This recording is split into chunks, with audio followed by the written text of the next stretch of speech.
He was riding as attendant to Henry at the time. However thoughtless Henry may have been in slapping the steed, the horse should not have reared like that." Then Robert ran one hand over his eyes and added, his voice sharp with anger, "Hewel will be sorely missed." An accident seemed a reasonable enough explanation, Thomas thought.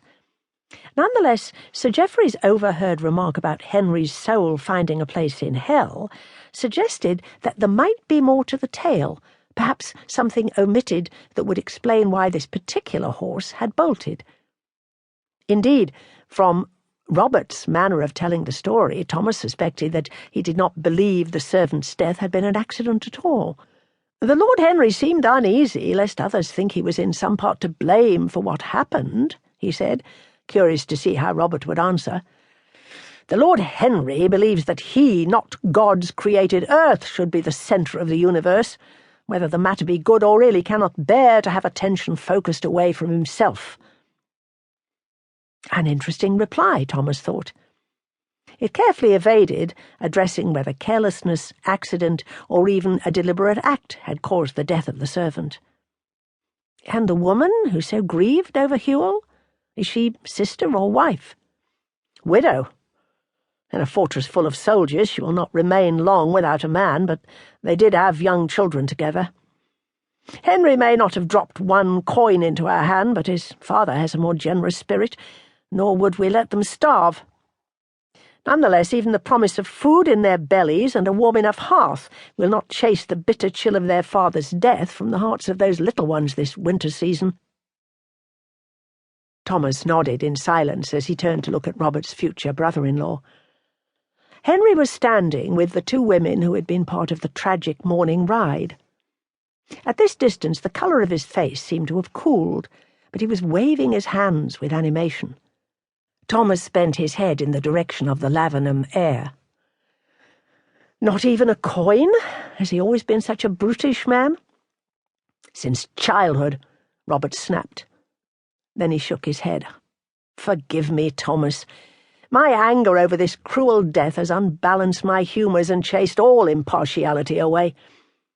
A good man Hewel was, and one of my brother's companions, as well as a loyal servant. Indeed, they often jested about their shared names, despite the difference in their station and ancestry.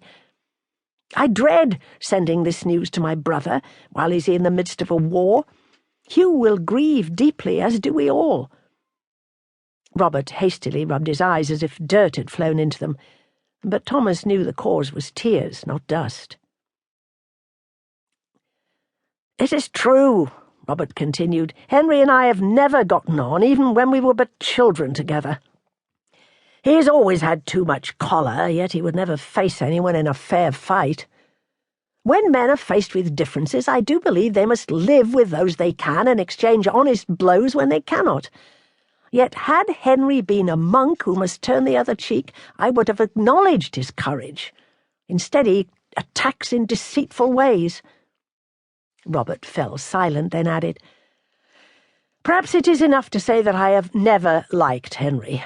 Had his younger brother George been on this ride today instead, I do believe Hewel's wife would be kissing her husband's warm lips now, not bathing his dead face with her tears."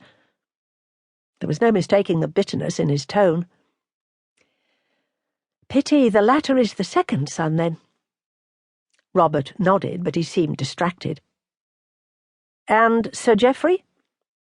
Thomas had been watching the older man stroke his horse's neck with the rounded stump of his arm, then bend to give instructions to a groomsman for the stabling of the animal. As the horse was led away, the knight put his left glove into his mouth and yanked it off with clumsy impatience. The leather glove fell to the ground. The knight muttered an oath as he bent down, swept the glove out of the muck, and jammed it under his belt. An unexpectedly angry gesture for such a minor mishap, Thomas thought.